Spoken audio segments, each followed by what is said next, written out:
तो स्टूडेंट मैंने आपको जो होमवर्क दिया मैं आपको उसका थोड़ा सा बता देता हूँ क्वेश्चन किस प्रकार से रहेंगे। हम बात करते हैं सबसे पहले चैप्टर 7 की, क्लास 8 में चैप्टर 7 की बात करते हैं। चैप्टर 7 के अंदर आपने देखेंगे क्वेश्चन आपको 3 टाइप से क्वेश्चन दे रखे हैं आपको। इसके अंदर आपको रेशियो फाइंड करने वाले क्वेश्चन है, एक इसके अंदर परसेंट फाइंड करने वाले क्वेश्चन है, और इसके अंदर एक प्रॉफिट लॉस एंड इंटरेस्ट, ये 3 टाइप से क्वेश्चन आपके रहेंगे।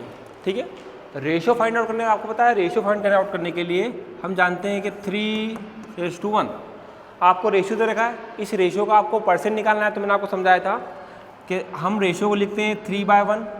अगर आपको इसका परसेंट निकालना है तो अपन लिखते हैं 100/%। अब मैं आपको शुरुआत से बताता हूँ कि बेसिक क्या होता है। हम जब परसेंट को शो करते हैं, परसेंट, ये काय से बना है?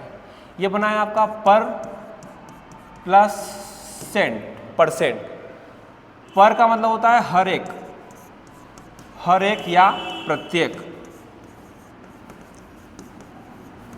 और सेंट का मतलब होता है 100। तो हम जब इसको प्रतिशत निकालते हैं या परसेंट निकालते हैं तो हम कहते हैं कि प्रत्येक 100 पे, जितने भी आप 100 पे कितने ज़्यादा दे रहे हो, 100 पे कितने ज़्यादा दे रहे हो या कितना चीज़ लगा रहे हो, तो उसको कहा जाता है परसेंट। तो आप परसेंट को जब ये सिंबल से आप शो करते हो, ये परसेंट को आप शो करते हो, तो इसको लिखा जाता है मैथमेटिकली 1/100। परसेंट का मतलब होता है आपको जहाँ भी परसेंट लगा हुआ दिखता है तो आप कहोगे कि 1/100 है। ठीक है, तो अब जिसकी बात करेंगे आपको कि आपको निकालना है कि 1/3 इसका परसेंट निकालना है आपको, तो अपन लिखेंगे इसके ऊपर 100%। क्यों लिखेंगे ऐसा? क्योंकि 1/3 को परसेंट में चेंज करना है तो 100 का इंटू और 100 का डिवाइड करते हैं हम। ठीक है, और अभी आपको बताया मैंने कि 1/100 का परसेंट होता है, तो इसको मैं लिखूंगा 1/3 का 1/3, इंटू का इंटू, 100 का 100, और ये 1/100 को लिखूंगा मैं परसेंट।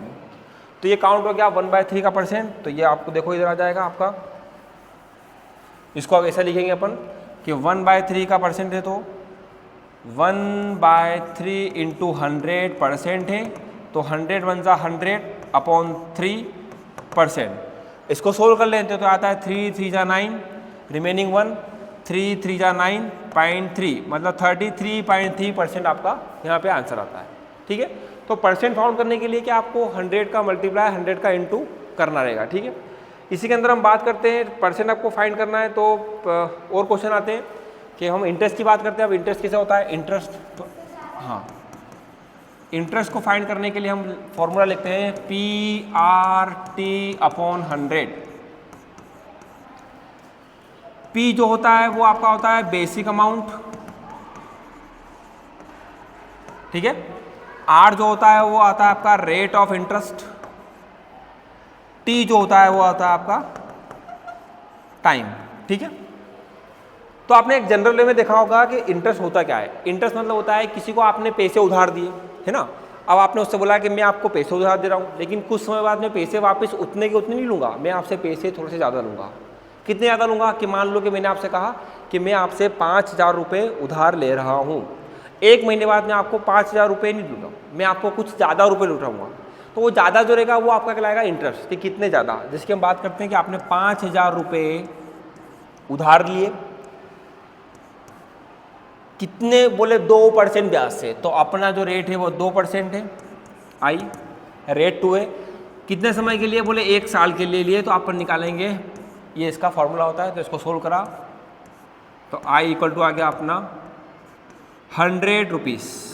आपका जो इंटरेस्ट बना 100 रुपीज़, मतलब आफ्टर 1 ईयर आप जब उसको लौटाओगे पैसे, तो जो मेन अमाउंट रहेगा, जो बेसिक अमाउंट रहेगा वो आपका रहेगा 5,000 प्लस 100, मतलब आपको उसको 1 साल बाद 5,100 रुपीज़ उसको आपको लौटाना पड़ेंगे। ठीक है, तो इंटरेस्ट जो रहता है वो समय के साथ, मूल्य में, समय के साथ, टाइम के साथ जो अमाउंट है उसमें कितनी ग्रोथ हो रही है, कितना इंक्रीमेंट लग रहा है, वो कहलाता है आपका इंटरेस्ट। तो इस प्रकार के कुछ क्वेश्चन रहेंगे जो आपको सोल्व करने रहेंगे। ठीक है, इसके बाद आता है आपका प्रॉफिट और लॉस। तो प्रॉफिट आपको पता है कि अगर आपने कोई चीज़ बाइंग प्राइस, अगर मान लो कि आपने कोई चीज़ है वो, अगर उसका आपने क्रय मूल्य आपको दे रखा है मान लो 250, है ना, और सेलिंग प्राइस दे रखा है आपको, मान लो कि 150। तो कोई चीज़ अगर हम ज़्यादा में खरीद के कम में बेचते हैं तो वहाँ पे आपको होता है लॉस, और कोई सी चीज़ को अगर आप कम में खरीद के ज़्यादा में बेचते हैं तो उसका होता है आपको प्रॉफिट। तो बेसिक क्वेश्चन रहेंगे कि आपको बता रखेंगे कितना प्रॉफिट हुआ, कितना लॉस हुआ, ठीक है। तो आप इसको माइनस कर सकते हो, प्लस कर सकते हो। अगर आपको प्रॉफिट हो रहा है तो आप अमाउंट को माइनस करेंगे तो कितना प्रॉफिट हुआ, अगर आपको लॉस हो रहा है तो भी आप माइनस करेंगे तो आपको वहाँ पे शो हो जाएगा, ठीक है। क्लियर है। तो ये आपके क्वेश्चन मैंने आपको एक्सरसाइज में दिए हैं करने के लिए। आपको इस प्रकार से क्वेश्चन करने हैं। क्वेश्चन के आपको लगभग हर एक क्वेश्चन का एक क्वेश्चन करना है, तो आपको लगभग सभी टाइप के क्वेश्चन वहाँ पे देखने के लिए मिलेंगे। और भी आपके पास एग्जाम्पल है तो आप उसको समझ सकते हो, ठीक है। हेलो स्टूडेंट्स, जैसे कि आपको पता है दिवाली के वेकेशन शुरू हो रहे हैं, तो वेकेशन में आपके लिए कुछ होमवर्क है जो मैं आपको नोट डाउन करवा रहा हूँ। आपको वो होमवर्क आफ्टर द वेकेशन करके लाना है, तो आप इसको देख लेना आपको क्या क्या एक्सरसाइज करनी है। हम बात कर रहे हैं सबसे पहले 7th क्लास की बात कर रहे हैं।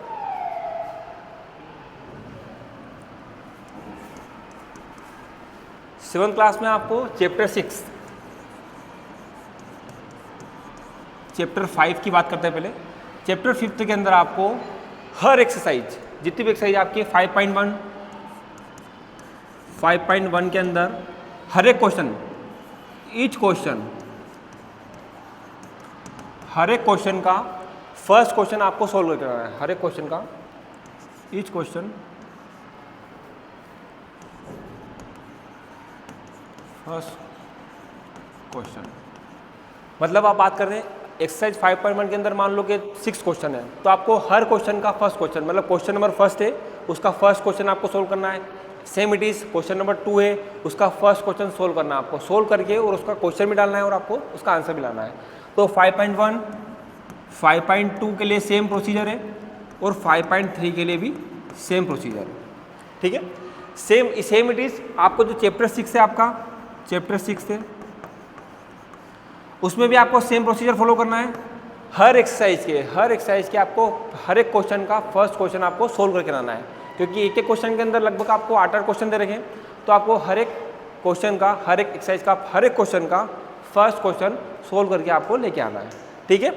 तो आपका चैप्टर 5 हो गया, चैप्टर 6 हो गया और चैप्टर 7, ये 3 चैप्टर के मैं आपको क्वेश्चन दे रहा हूँ। आपको इसके अंदर लगभग अराउंड 25 to 30 क्वेश्चन आपके होमवर्क में रहेंगे, ठीक है।